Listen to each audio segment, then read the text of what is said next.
Welcome to part 2 of the first module of the Shifting Power Dynamics course, Understanding Win-Lose. Enjoy. So what is this exercise that we're going to be doing around win-lose? Well, this exercise has got 4 steps focused on helping us understand how we play win-lose. Now, this will just be one example here, but for those of you who are listening, take this example, apply it to your life, apply it to as many situations as you can, and we'll remind you about that again after the exercise. Okay, we've got 4 steps for you. Okay. First step, describe a situation where you just knew that you were right, or it could be a current situation where you know that you're right and the other is wrong. Well, I'm going to focus on a work situation where I was absolutely certain about the direction that this company needed to take in terms of its educational offerings. And I, made a case for it. Everyone agreed, and they decided to move away from my recommendation in a completely different direction. Anyways, so is that so? That was the situation. So this was your recommendation, Mm-hmm. but you said they moved in another direction. Who's they? The CEO? They was the CEO and a couple of VPs. Okay. Actually, one VP. So yeah. Okay. So which person, if they had come along with you, it would not have been an issue? The CEO. Yeah. Okay. So this is really between you and the CEO. You Correct. were right. She's clearly wrong. Okay.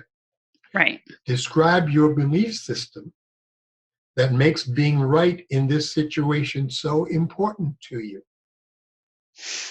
Well, I mean, that one's pretty easy. I came from a very large organization that was well known for the kind of work that I did. And this is a much smaller organization. So, I was bringing all this expertise and they weren't listening to me, is what it came down to. And it was really, really frustrating. So when you're not being listened to, that sounds like you were being discounted. Discounted, perceived as incompetent. Oh, boy. That was the other part of it. Like, I don't know, there's a bunch of stuff. So yeah. So I can see why, this was so important to you, because this had a lot to do with who you see yourself as being. Yeah, it had to do with my identity as a professional and how it completely undermined that. Cool. It wasn't cool, Michael. It wasn't cool at all. It was so uncool. But please continue.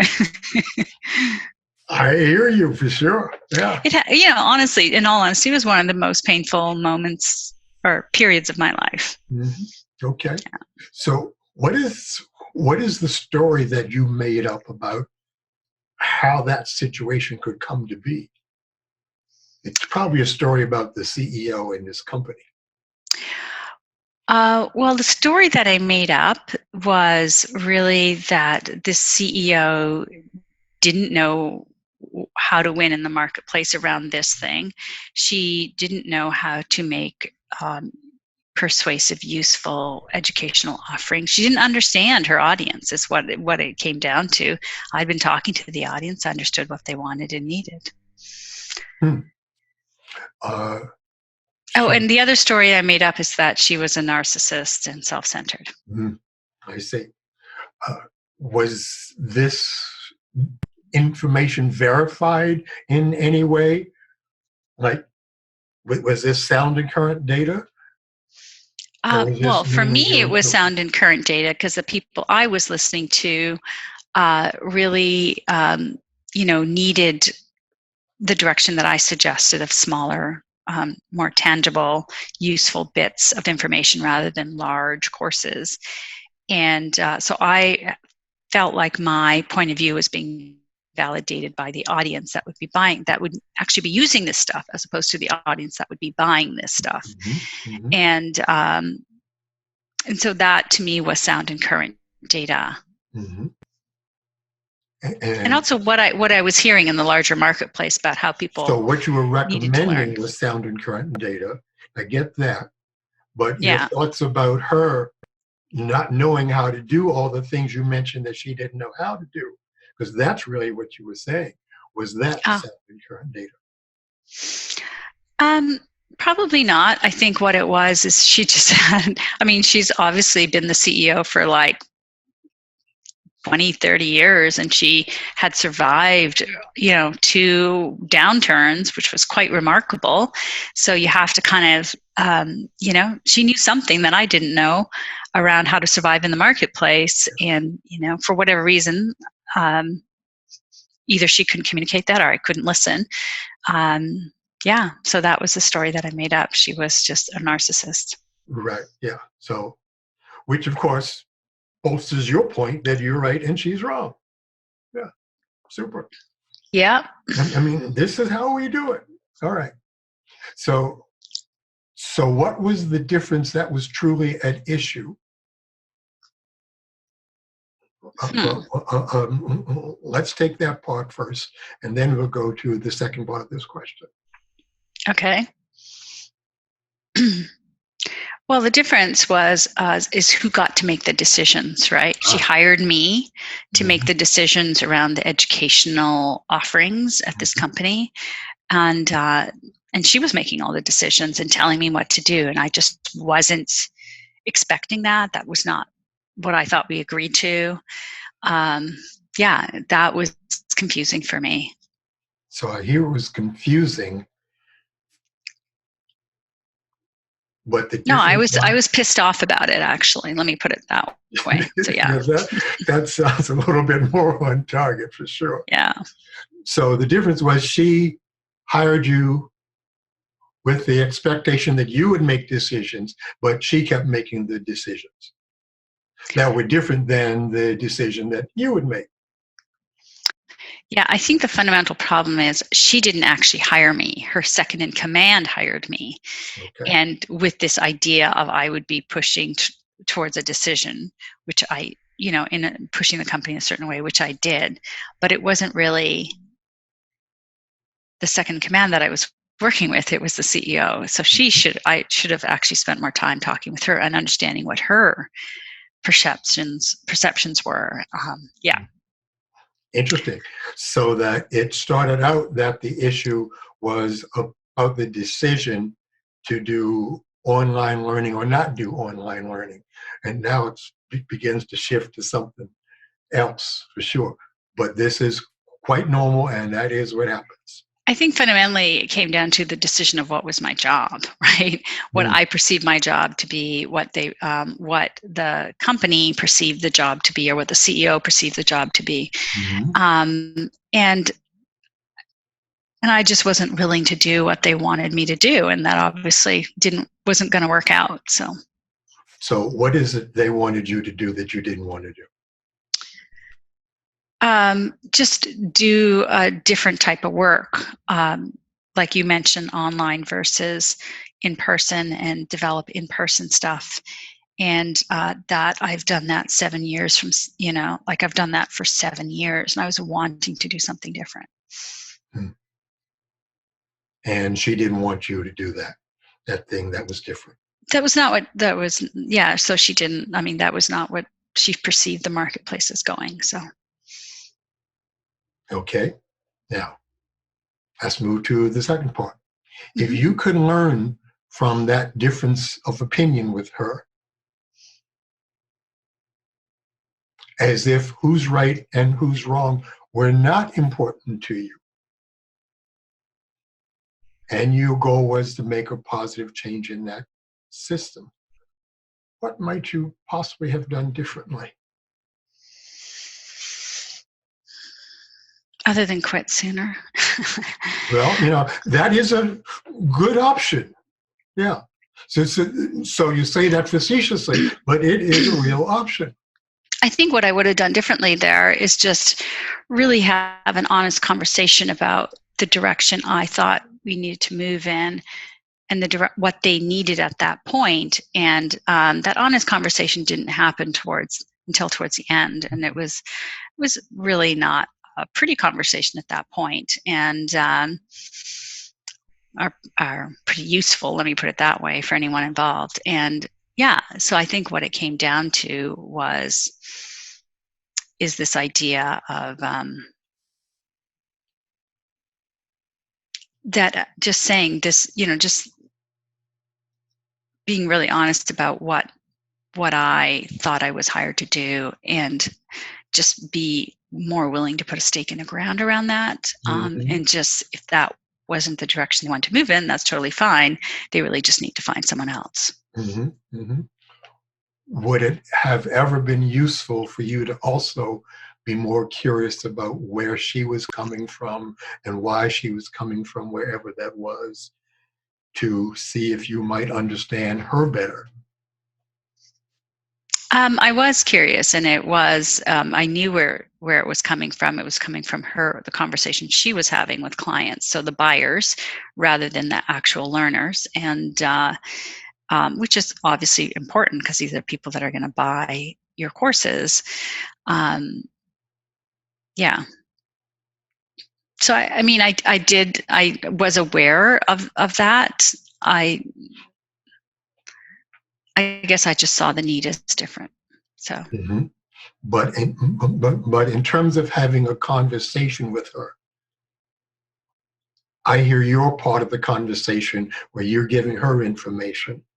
I don't hear the part where you are taking in any information from her, because that's what makes a conversation.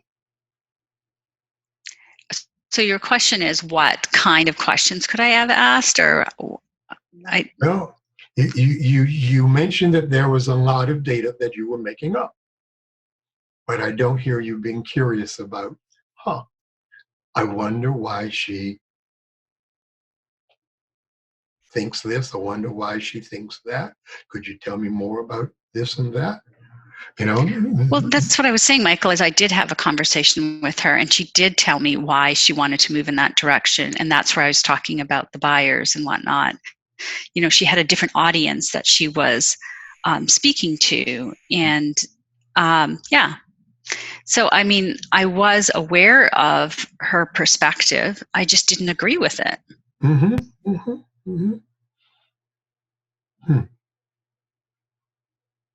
Okay, because what we're doing is moving into the second module, which is about how we can learn from differences. And I hear where you are, that at least at this point, that there was nothing that you could learn from her about this situation. If I wanted to make a positive change in that environment, if I really wanted to stay there, I would have taken the time to just say, okay, let's do this one thing if we can do these other things. But it just, something in the environment wasn't working for me. I think there was a larger issue at stake here in terms of my expectations. And so I actually did not have a goal of making a positive change in the system. Yes. And that became abundantly clear. Okay, so we get to see how we get stuck in playing win-lose. Yeah. And again, for those who are listening, you do this exercise through several situations, some at home, some at work, so you can begin to see how frequently we wind up playing win-lose when it really might not serve us very well. If we wanted to, Michael, I could also do an example from my personal life, which is much easier to do. Please go for it. We don't have to go there. Oh, you want me to go for it? Yes. Yeah, I think that, work situations aside, and maybe there's a parallel. There's a parallel here. I think that,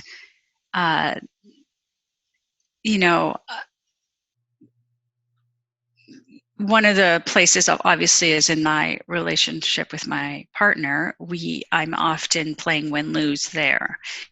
And the win-lose has to do with, it could be anything. It's about, the fact that he makes too much of a mess when he makes dinner, and he points out, well, I'm making dinner.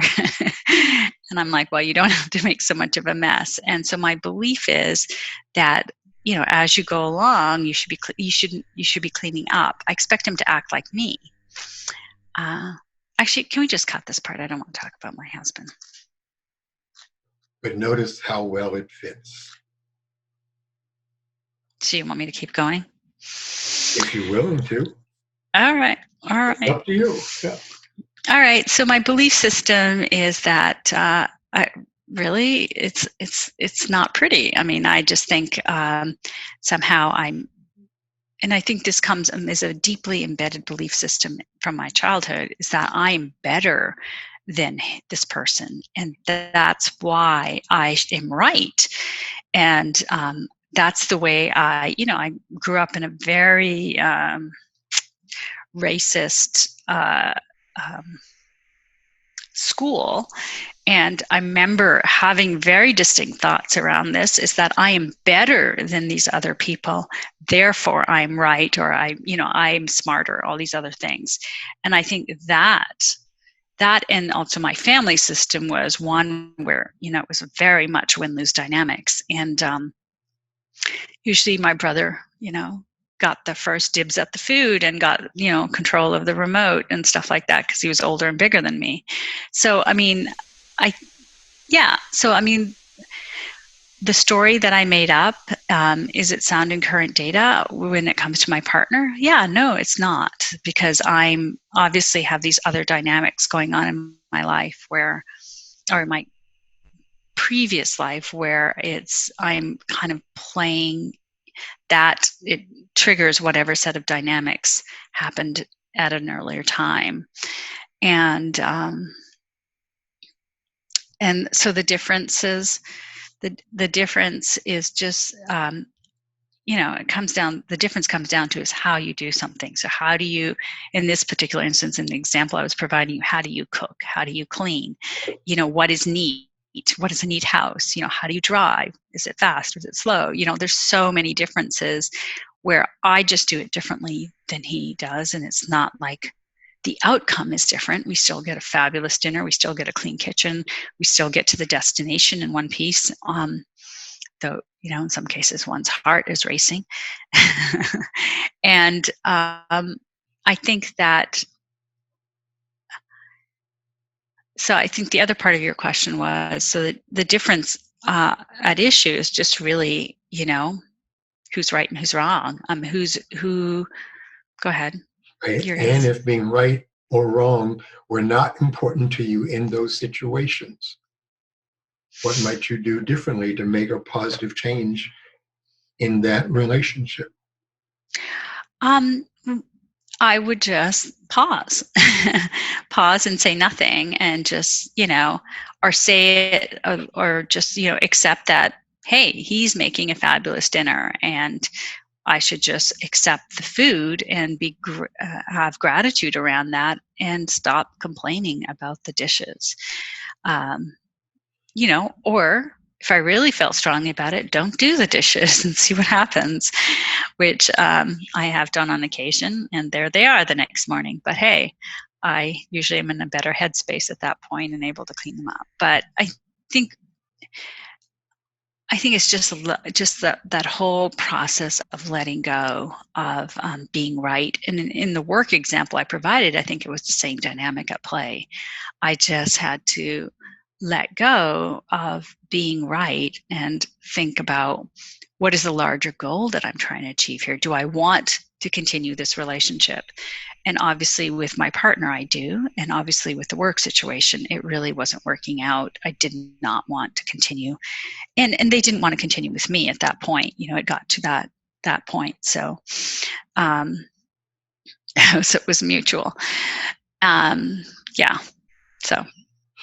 Just want to say that I thank you very much for being willing to go there, because between those two examples, or with those two examples, it just shows us, yeah, this is how we live our lives, Yes. and that there's a possibility of shifting that. And it's hard, It and is hard. maybe it's worthwhile. So Yeah. it's something to consider. Yep, indeed. All right, let's take a big breath. Yes. So, so that's the end of the exercise of this first module. And we'll be right back with the next module of how you can actually shift these power dynamics.